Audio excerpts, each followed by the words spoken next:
नमस्कार, मैं हूं संजय शर्मा। आप देख रहे हैं 4 PM न्यूज नेटवर्क। हमारे देश में हरियाणा की बहुत अहमियत है। फौज में जवान भेजना हो या ओलंपिक में पहलवान, सबसे आगे हरियाणा रहता है। इसके साथ साथ प्रति व्यक्ति आय में भी हरियाणा पहले हमेशा ऊपर रहता था, लेकिन पिछले 10 सालों में हरियाणा की ऐसी की तैसी हो गई। 10 साल की भाजपा सरकार में हो गई। हरियाणा ने खुशहाली से ज़्यादा बदहाली के पल देखे हैं। आज के दिन हरियाणा में बेरोजगारी दर 37.4% तक चली गई है, जो हिंदुस्तान में सबसे ज़्यादा है। इसके नीचे 28% दर पर राजस्थान है। सोचिए, दूसरे नंबर वाले से 10% ज़्यादा। इतनी बेरोजगारी का मतलब है कि हर 10 हरियाणवी लोगों में से 4 बेरोजगार हैं। 4 साल नौकरी वाली अग्निवीर स्कीम का एक बड़ा कारण भी है ये। इसके अलावा बढ़ता हुआ नशा, किसानों के साथ बुरा बर्ताव, महिला पहलवानों का अपमान, इन जैसे अनेकों मुद्दे सामने आ रहे हैं। इसकी वजह से हरियाणा की जनता वहां की भाजपा सरकार से बहुत नाराज है। नाराजगी लोकसभा चुनाव में साफ दिखी। 2019 में भाजपा के पास हरियाणा की 10 में से 10 लोकसभा सीट थी, मगर 2024 में गिनती आधी हो गई। भाजपा ने केवल 5 सीट ही नहीं गंवाई, इसके हक में जो मतदान हुआ वो भी 12% तक गिर गया। लोकसभा चुनाव से पहले ही भाजपा ने जनता की नाराजगी का अंदाजा लगा लिया था, इसलिए फटाफट कुर्सी से मुख्यमंत्री बदल दिया। खट्टर को हटाकर नायब सिंह सैनी को ले आए। लेकिन हरियाणा की जनता बेवकूफ नहीं है। लोकसभा के नतीजों ने दिखा दिया कि विधानसभा के चुनावों में हरियाणा की जनता भाजपा के कान मरोड़ने वाली है। अब क्योंकि भाजपा ये जानती है कि आगे की डगर बहुत कठिन है, इसलिए वो दोबारा वही करने पर उतर आई है जो चुनाव से पहले वो हमेशा करती रही है, बांटो और राज करो। हरियाणा में फिर हिंदू मुसलमान की गंदी राजनीति शुरू कर दी गई है। राजनीति से पहले घटना को जान लेते हैं और साथ में ये भी जान लेते हैं कि हरियाणा में आदमी की जान कितनी सस्ती हो गई है। हरियाणा के चरखी दादरी से दिल दहलाने वाली घटना सामने आई है। 7 लोगों ने बंगाल के प्रवासी मुसलमान कबाड़ी को पीट कर मार डाला। खबर को कुछ विस्तार से बताता हूँ। चरखी दादरी के हंसावास गांव में कुछ झुग्गियां भी हैं। इनमें विभिन्न संप्रदाय के गरीब तबके के लोग रहते हैं, छोटा मोटा काम करके गुजर बसर करते हैं। बंगाल के 24 परगना जिले से आए साबिर मलिक भी यहीं रहते थे, साथ में बीवी और केवल 2 साल की छोटी सी बेटी भी। खबर फैलाई गई कि झुग्गी में रहने वाले लोग बीफ खा रहे हैं। स्वयं घोषित गौ रक्षा दल के लोग वहां पहुंचे, बिना किसी अधिकार के झुग्गी वालों के घरों में जा घुसे, ये जानने के लिए वहां क्या खाया जा रहा है। वैसे पुलिस भी हरकत में आई। साबिर के जीजा सिराजुद्दीन का बयान है कि उनके परिवार को पूछताछ के लिए थाने भी बुलाया गया था। पुलिस के अनुसार झुग्गी वाले लोगों से खाने का जो सामान मिला उसे लैब में टेस्टिंग के लिए भेज दिया गया है। रिपोर्ट आना अभी बाकी है। 2015 में हरियाणा में गौ संवर्धन कानून पास किया गया था। हरियाणा में गाय का वध करना या गाय के मांस को किसी भी कारण के लिए घर में रखना प्रतिबंधित है। अब तक घटना का जितना विवरण मैंने दिया उसमें सब कुछ कानूनी है। पुलिस पूछताछ कर सकती है, खाने के सामान को लैब भेजा जा सकता है। हालांकि किस कानून के तहत खुद को गौ रक्षक कहने वाले लोग किसी के घर में भी घुस सकते हैं, इस सवाल का जवाब सरकार के पास नहीं है, क्योंकि धर्म के नाम पर इंसान को इंसान से लड़ाने की खुली छूट भाजपा सरकार के प्रदेशों में दी जा रही है। परंतु 27 अगस्त को इस बेजा छूट का इस्तेमाल सिर्फ साबिर मलिक के घर में घुसने तक ही नहीं हुआ। पुलिस की कार्रवाई के कई घंटों बाद साबिर अली ने अपने कबाड़ी के काम की तलाश में पास के बादरा गांव पहुंचे। साथ में उनका दोस्त असीरुद्दीन भी था। इस दुकान में अभिषेक, मोहित, कमलजीत, साहिल और 2 नाबालिग लोग भी बैठे हुए थे और उनके साथ रविंदर भी था। सबने साबिर और उसके साथी को ये कहकर दुकान के अंदर बुलाया कि खाली बोतलें कबाड़ में देनी हैं। जैसे ही वो अंदर घुसे उन्हें बेतहाशा पीटने लगे। पीटने का कारण मुसलमान होना और बीफ खाने पर केवल शक होना था। दोनों कहते रहे उन्होंने कोई बीफ नहीं खाया, मारने वाले नहीं माने। असीरुद्दीन किसी तरह जान बचाकर भागने में सफल रहा, लेकिन साबिर को 7 मुजरिम साथ के भाड़वा गांव में ले गए, जहां उसको इतना मारा और इतनी देर तक मारा कि साबिर मर गया। मैं सिर्फ एक लाइन में भी बता सकता था, बीफ खाने के शक पर एक गरीब मुसलमान को मार दिया गया, मगर घटना विस्तार से बताना जरूरी थी क्योंकि मरने वाले की बीवी थी, एक 2 साल की मासूम बेटी थी। मारने वाले को ऐसा करने का कोई अधिकार नहीं था। और सोचिए कितना ज्यादा और कितना लंबा दर्द मरने वाले ने झेला होगा कि एक हद के बाद वो सह नहीं पाया और उसकी जान निकल गई। ये जान आज मुसलमान की गई है। कुछ साल पहले पालघर में 2 हिंदुओं साधुओं की भी गई थी जिन्हें बच्चा चोर कहकर बोलकर मार दिया गया था।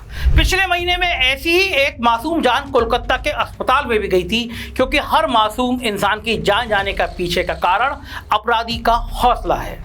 उसे लगता है उसके खिलाफ कोई कुछ नहीं होगा, पुलिस तो पकड़ लेगी।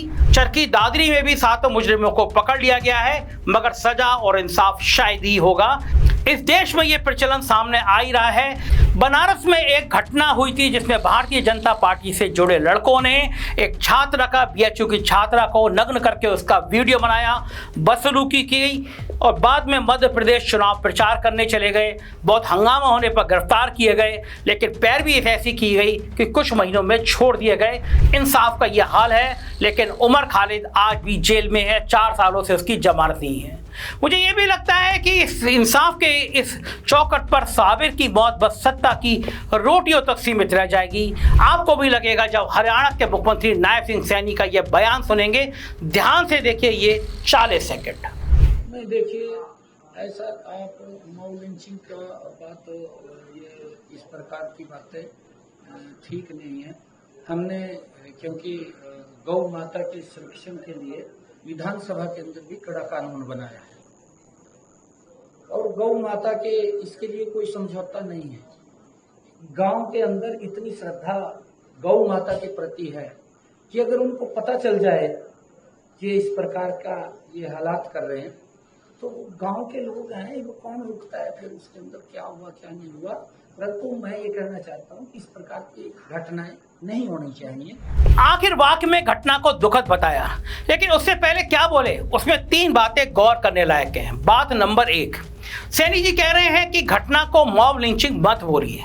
जब 7 लोग एक आदमी को पीट पीट कर मार डालें तो कानून में ही उसे मॉब लिंचिंग ही बोलते हैं। हाँ सैनी, एक राजनेता के गणित में वो बस एक दुखद घटना है, आप जैसे आदमी के लिए एक दुखद घटना है। बात नंबर 2, सैनी जी ने कहा कि जब भी गौ माता के साथ ऐसे हालात कर रहे हैं ये लोगों को पता चलता है। गौर से देखिए, अब तक लैब रिपोर्ट के नतीजे नहीं आए हैं कि खाया गया सामान बीफ था या कुछ और।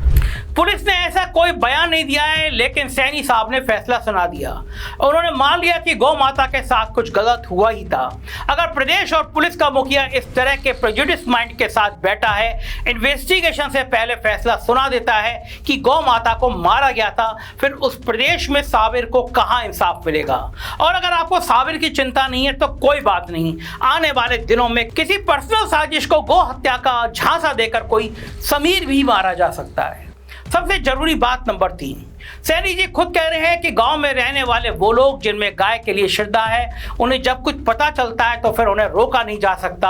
अपराधियों द्वारा किए गए कृत्य पर सरकारी रजामंदी की इससे बड़ी और इससे जबरदस्त मोहर लग नहीं सकती।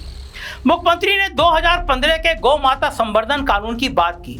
उस कानून में कहीं भी नहीं लिखा है कि शक होने पर या यकीन होने पर भी कि गौ हत्या हुई है, कुछ इंसान मिलकर किसी दूसरे इंसान की हत्या कर सकते हैं।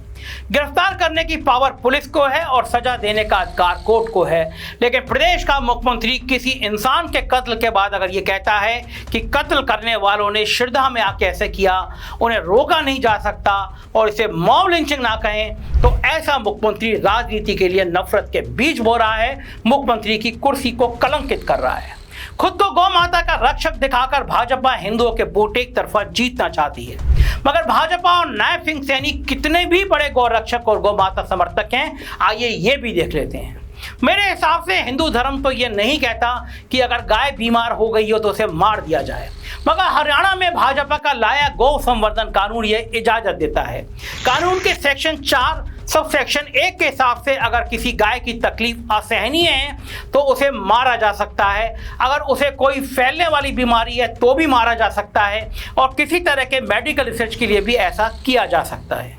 यहाँ मेरा सवाल है कि ये कौन तय करेगा कि बीमार गाय का दर्द असहनीय है? गाय तो बताएगी नहीं। दर्द में तड़पती हुई गाय को मारना पड़े, उसके बजाय वो उच्च कोटि के पशु अस्पताल क्यों ना बनाए दिए जाएं ताकि वो कभी ऐसे दर्द में ना पहुंचे। मगर हरियाणा में या भाजपा के किसी भी प्रदेश के गांव में तो छोड़िए, जिले में भी ऐसा अस्पताल नहीं है। और आगे देखिए, मेरे हिसाब से हिंदू धर्म में मरी हुई गाय की खाल निकालने की अनुमति नहीं है। हमारे बाप दादा के जमाने में भी कई लोगों से सुना है कि गाय और बैल घर का हिस्सा होते थे। अगर अपनी प्राकृतिक मौत के बाद उनको मर जाते थे तो उनको खेत में दबा दिया जाता था। लेकिन भाजपा के कानून को देखिए, इस कानून के सेक्शन 4 सब सेक्शन 3 में कहा गया है कि वो मरी हुई गाय जिसे जानबूझकर मारा नहीं गया है, अगर ऐसी गाय की खाल उतारी जाती है तो उसे गौ हत्या में नहीं गिना जाएगा। ये भी लिखा है कि उसके लिए परमिशन लेनी होगी। मगर ये कैसा धर्म का पालन, ये कैसा कानून है जिसमें सिर्फ दूध देने वाली गाय का सम्मान है, बीमार गाय का नहीं है, और मरी हुई गाय का तो बिल्कुल नहीं है। गाय की गौ माता, पुराने जमाने में गौशाला का मतलब ये होता था कि जहां पर बीमार गाय की सेवा की जाए। लेकिन आज आप हरियाणा का उत्तर भारत के किसी भी गौशाला में चले जाइए, बीमार गाय से ज्यादा वहां दूध देने वाली गाय हैं। अभी सावन के मौसम में जगह जगह गौशाला में बना घेवर बिक रहा था। मतलब गौशाला में सेवा कम और मेवा ज्यादा है। धर्म के नाम पर धांधली अभी और देखिए।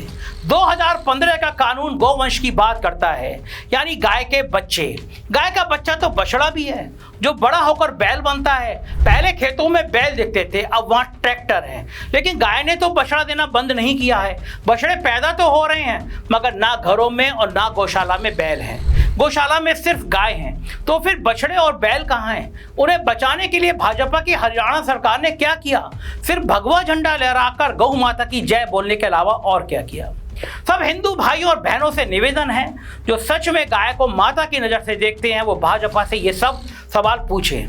कुछ अपराधियों द्वारा किसी इंसान का खून कर देना और फिर मुख्यमंत्री का घुमा फिराकर बचाव में आ जाना, नफरत फैलाकर धर्म की राजनीति करना हो सकता है, गौ रक्षा तो बिल्कुल नहीं है। हरियाणा में 5 अक्टूबर को चुनाव होने हैं। पश्चिमी उत्तर प्रदेश अपने रहन सहन से हरियाणा से मेल खाता है।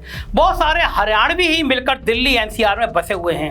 इसलिए हरियाणा का चुनाव सिर्फ हरियाणा का नहीं है, ये एक सोच का, एक विचार का चुनाव है। एक तरफ हिंदू मुसलमान और जात पात की राजनीति वाली सोच, और दूसरी तरफ छत्तीस बिरादरी के भाईचारे की सोच, किसानों के एमएसपी की सोच, युवाओं के रोजगार की सोच। 5 अक्टूबर के चुनाव आने में अभी 1 महीने से ज्यादा का समय है। भाजपा के धर्म की राजनीति के हथकंडे जोरों पर हैं। 2 लड़कियों का बलात्कार करने वाला बाबा राम रहीम 2017 से 20 साल की जेल काट रहा है। लेकिन भाजपा सरकार ने इस बलात्कारी को पिछले 7 सालों में 10 बार जेल से बाहर निकाला, कभी पैरोल के नाम पर और कभी किसी और नाम पर। अभी चुनाव का माहौल है तो फिर ये बलात्कारी जेल से बाहर है। 13 अगस्त से 21 दिन के लिए ये बाहर आकर, जेल से बाहर आकर इसलिए साजिश कर रहा है ताकि धर्म के नाम पर ये वोटों को बांट सके और भाजपा को जिता सके। अब सोचिए, एक तरफ भाजपा बंगाल के डॉक्टर रेप केस में मगरमच्छी आंसू बहाती है, और दूसरी तरफ हरियाणा में वोट की राजनीति की तिकड़म बिठाने के लिए क्या क्या करती है, राम रहीम जैसे आदमी को सपोर्ट करती है। अपनी सुविधा अनुसार एक रेपिस्ट को मनमर्जी तरीके से जेल से बाहर निकालती रहती है। पिछले 7 सालों में ये फर्जी बाबा 255 दिन जेल से बाहर रहा है।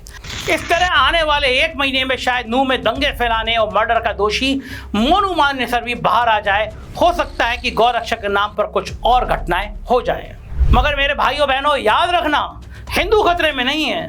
लेकिन ये तो सही है कि हिंदू सोया हुआ जरूर है, क्योंकि जिस दिन हिंदू अपने हक के लिए जागेगा, सरकार से बिजली, पानी, सड़क, रोजगार के सवाल पूछने लगेगा, तब हिंदू मुसलमान के नाम पर राजनीति की रोटियां सेकने वालों की जरूर नौकरी खतरे में आ जाएगी, उनकी खाट खड़ी हो जाएगी। मैं अपने हरियाणा के भाई बहनों को नहीं बता रहा कि वो किसे वोट दें और किसे नहीं दें, वो उनका हक है, वो जिसे भी दें। बस ये कह रहा हूं, ये सोचकर जरूर दें कि जिसे वो जिताना चाहते हैं उसने आज तक आपके लिए, आपके घर और बच्चों के लिए क्या किया, आगे क्या करने वाला है, या सिर्फ आपको कभी गाय माता के नाम पर और कभी हिंदू मुसलमान के नाम पर बरगलाने वाला है। ये सवाल जब पूछे जाएंगे तभी सही जवाब मिलेंगे और तभी आपको सही सरकार मिलेगी। अगर मेरी बात से सहमत हो तो इस संदेश को अपने दोस्तों को जरूर भेजें, इस वीडियो को लोगों तक पहुंचाएं। बहुत बहुत शुक्रिया, थैंक यू।